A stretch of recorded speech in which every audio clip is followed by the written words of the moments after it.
ભાવનગરના બગદાણામાં જે પ્રકારે કોળી યુવક પર હુમલો થયો છે અને તેના કેસની તપાસ માટે સીટની રચના થઈ છે। આ સીટના સામે પીઆઈ ડાંગર અને પીઆઈ પટેલને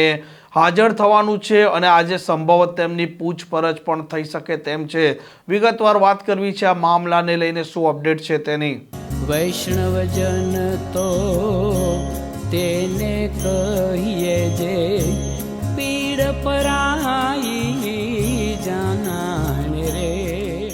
નમસ્કાર, આપ જોઈ રહ્યા છો નવજીવન ન્યૂઝ અને હું છું આપણી સાથે તોફિક ગાંચી। ભાવનગરના બગદાણામાં જે પ્રકારે કોળી યુવક નવનીત બાલદિયા પર જીવલેણ હુમલો થાય છે અને આ ફરિયાદી પોતે આરોપ લગાવે છે કે લોક ડાયરા કલાકાર માયા આહિરના પુત્ર સમગ્ર કેસમાં માસ્ટર માઇન્ડ છે અને જયરાજ આહિરના ઇશારે તેમના પર અસામાજિક તત્વોએ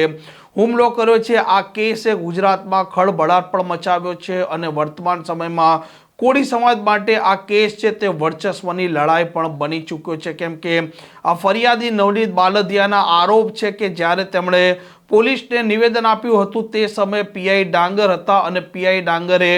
આરોપીઓના યોગ્ય નામ પણ નહોતા લખ્યા અને જયરાજ આહિરનો બચાવ પણ કર્યો હતો અને તેમની ફરિયાદ પણ યોગ્ય રીતે નહોતી લખી અને ત્યાર પછી પીઆઈ ડાંગરને હટાવી લેવામાં આવ્યા હતા અને પીઆઈ પટેલ છે તેમને કેસનો અને પોલીસ સ્ટેશનનો ચાર્જ સોંપવામાં આવ્યો હતો અને જ્યારે આરોપીઓનું રિકન્સ્ટ્રક્શન પંચનામું ચાલી રહ્યું હતું તે સમયે પણ આ પીઆઈ પટેલ છે તે એક મામલામાં વિવાદમાં ઘેરાયા છે અને સીટની જે પ્રકારે રચના થઈ છે અને સીટની રચનાને લઈને આ પીઆઈ ડાંગર અને પીઆઈ પટેલ છે તેમને સમન્સ પાઠવવામાં આવ્યું છે અને સીટ તેમની જે ભૂમિકા છે તેને લઈને પૂછપરછ કરી શકે તેવી શક્યતા છે અને સંભવત આ બંને પોલીસ ઇન્સ્પેક્ટર આજે હાજર થાય કે પછી પીઆઈ પટેલ પણ આજે જવાબ આપવા માટે હાજર થાય તેવી પ્રબળ શક્યતાઓ છે। સૌ કોઈની નજર છે કે સીટ સમક્ષ જ્યારે આ બંને પોલીસ ઇન્સ્પેક્ટર હાજર થશે અને આ કેસની તેમણે જે પ્રકારની તપાસ કરી છે, જે પ્રકારની ફરિયાદ નોંધી છે અને જે પ્રકારે આરોપીઓનું રિકન્સ્ટ્રક્શન કરવામાં આવ્યું છે તે મામલે ફરિયાદી અને ફરિયાદીના વકીલે જે પ્રકારના સવાલો ઉપસ્થિત કર્યા છે અને બંને પોલીસ ઇન્સ્પેક્ટર પર જે પ્રકારની શંકાની સોય આ કેસને લઈને ઘેરાઈ રહી છે તે મામલે હવે સીટ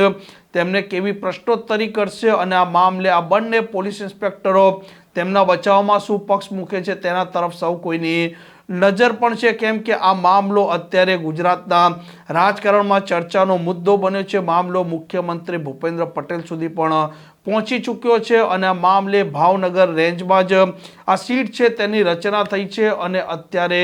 રેન્જની ઓફિસે આ બંને પોલીસ ઇન્સ્પેક્ટરો હાજર થશે અને ત્યાર પછી જ ખબર પડશે કે આ બંને પોલીસ ઇન્સ્પેક્ટરો તેમના બચાવ છે તેમાં શું પક્ષ મૂક્યો છે। જો કે જે પ્રકારે અત્યારે સીટ આ કેસની તપાસ કરી રહી છે આ મામલે સીટનું આજ સુધી કોઈ પણ પ્રકારનું ઓફિશિયલી નિવેદન સામે નથી આવ્યું અને ફરિયાદી અને કોળી સમાજના લોકો પણ વારંવાર સીટ કેમ કોઈ પણ પ્રકારનું નિવેદન સામે